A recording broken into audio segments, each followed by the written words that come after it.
Welcome to Montgomery Smashing the Stigma, a podcast that shares stories about mental health and wellness and connects people with groups and solutions to help smash the stigma about getting help. Welcome back to the Smashing the Stigma podcast. I'm your host, Amy Frederick, and joining me is my co-host, Connie Gaylor. She's also with the City of Montgomery. Today's special guest is JB Whitehouse, a Montgomery resident and panelist for the upcoming August 28th community panel presentation on addiction. Welcome, JB, and thank you for joining us. Today, we wanted to give our listeners a sneak peek into what they can expect to hear at the panel presentation. JB, can you give us a little of your background and tell us why it's so important for you to share your personal story? Absolutely. So a little bit about my background, born and raised in Cincinnati.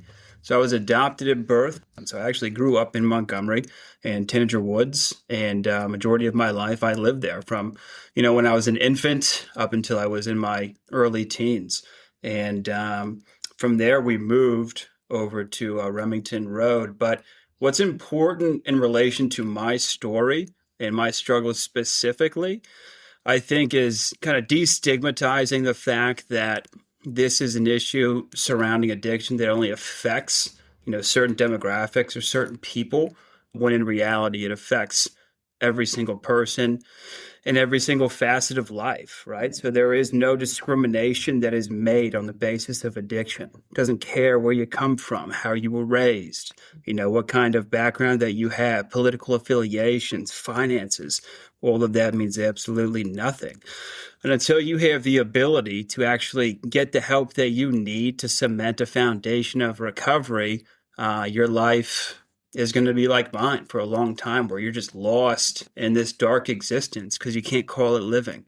And at first, for me personally, I probably started drinking and smoking marijuana in middle school. And primarily we did it because we had older brothers or sisters or cousins, who were in high school, and we would be around them and hanging out with them quite a bit, and we saw them do it, right? So we thought it was cool. We wanted to be cool too. So we started stealing, beers or little water bottles of liquor from our parents' cabinets or, refrigerator, stuff like that, and drinking it with our friends on the weekends. And if we can get marijuana, starting that too. And then throughout the years into early high school, that just grew and developed and got worse. So we'd start doing it more frequently. And it was always it's actually kind of funny because it always seemed like every weekend, somebody had a parent who was out of town and they had the house to themselves, right? So we could, with our group, just kind of flock to whomever's house that might be on any given weekend and continue to do what we felt we wanted to do because we had fun. And that's the thing that a lot of people don't understand is early in my youth, I had a lot of fun. And I think anyone who tells you differently is a liar, frankly. It's just over time, it stops becoming fun. It starts becoming habitual. It starts becoming something that you no longer have any control over. And your actions and your direction in terms of life are then fueled by addiction.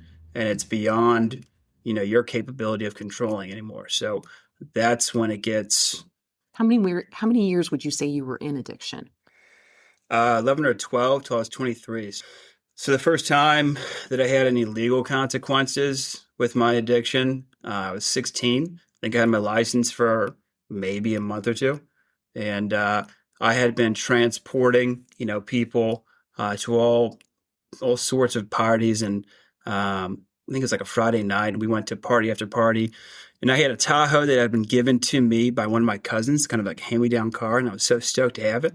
And I was transporting 11 people in a Tahoe all night, filled with beer and empty containers, and went from party to party to party.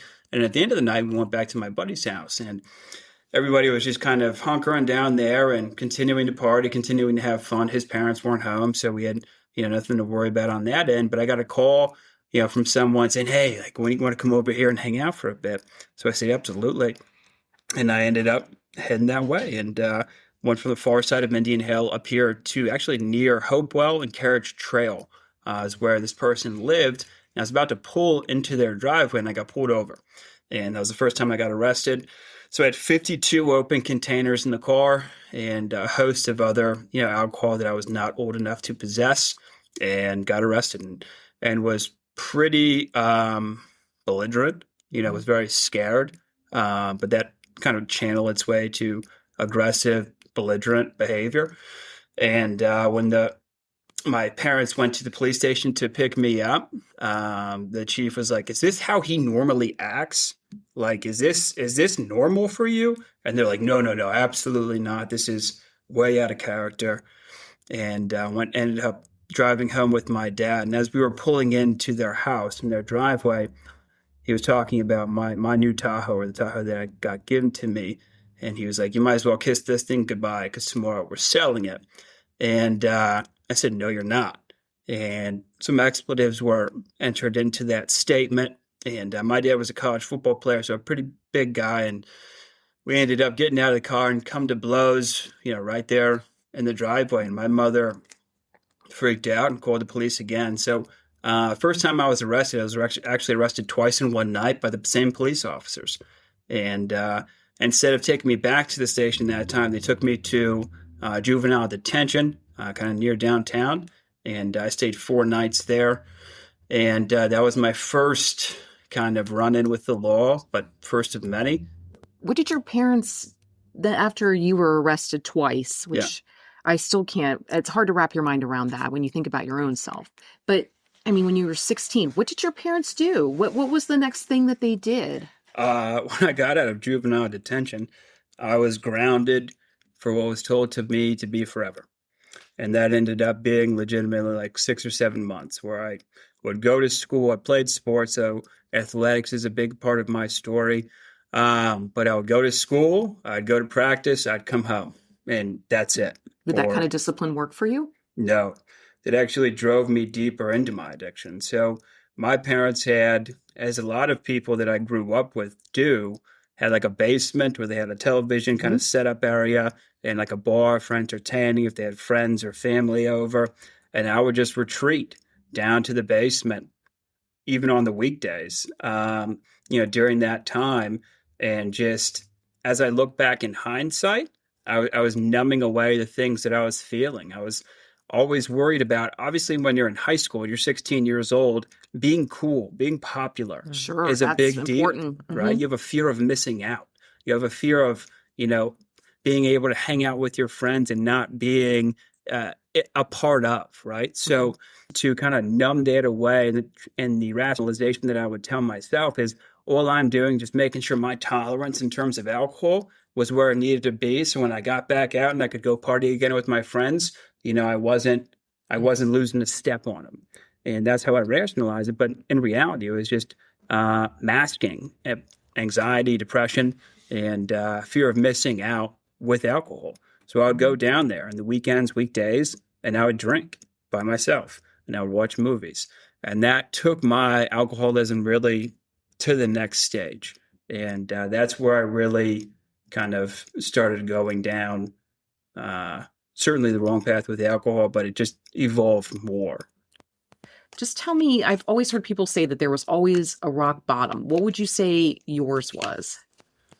I was homeless, meaning that I had no permanent residence for a year and a half, 2 years. So I had a car that I would live out of, where I would just like couch surf to wherever I could for as long as I could until I got kicked out, usually for stealing or, whatever action or behavior I exhibited that they no longer wanted in their home. But the last time I drank, I had been staying at my aunt's house, and she initially told me I could stay there for 48 hours, no more. And I squeezed like 4 or 5 days out of it. And out of that 4 or 5 days, I drank every drop of alcohol in her house, took every pill, whether it got me high or not. And I remember being in her basement in the bathroom, and I had locked myself in with a warm bottle of rum. And I remember just taking shot after shot after shot. I imagine I probably took 14 or 15 shots before I blacked out. And I remember taking one shot and then looking up and seeing the mirror in front of me. And I did not recognize the face looking back at me. I knew it was me, but it didn't look like me. I was jaundiced. I had a yellowish green tint to my face. I was bloated. It just did not look like me. And I had a spiritual experience, is what we call it, in terms of addiction and recovery at that moment, where I heard this voice ask from behind me. It's like, what the hell are you doing? What have you become? And then I blacked out. And then I proceeded to take my car and drive around and do the things that I had done hundreds of times and escape death by the skin of my teeth while doing. Mind you, I didn't have a license, nor, did I have, I had a record of like 40 UIs at that point. But when I got back and woke up the next morning, my aunt, asked me to come have a conversation with her. And then I can't tell you kind of what that sparked something within me that was more than just fear, because at that point I was afraid, but I had a new sense of willingness to try something that I did not have prior to that, to help me save myself from myself. And that was the last time I drank. So I think what we want to do is, we know that you're a sober man. How long have you been sober?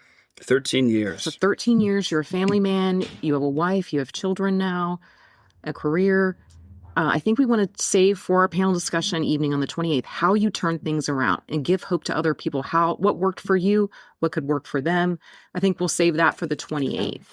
But I want to ask you one more question before we leave you, and that is, what would you say to somebody who's kind of on the fence about attending our panel discussion? Why do you think that they should be sitting in that audience that night?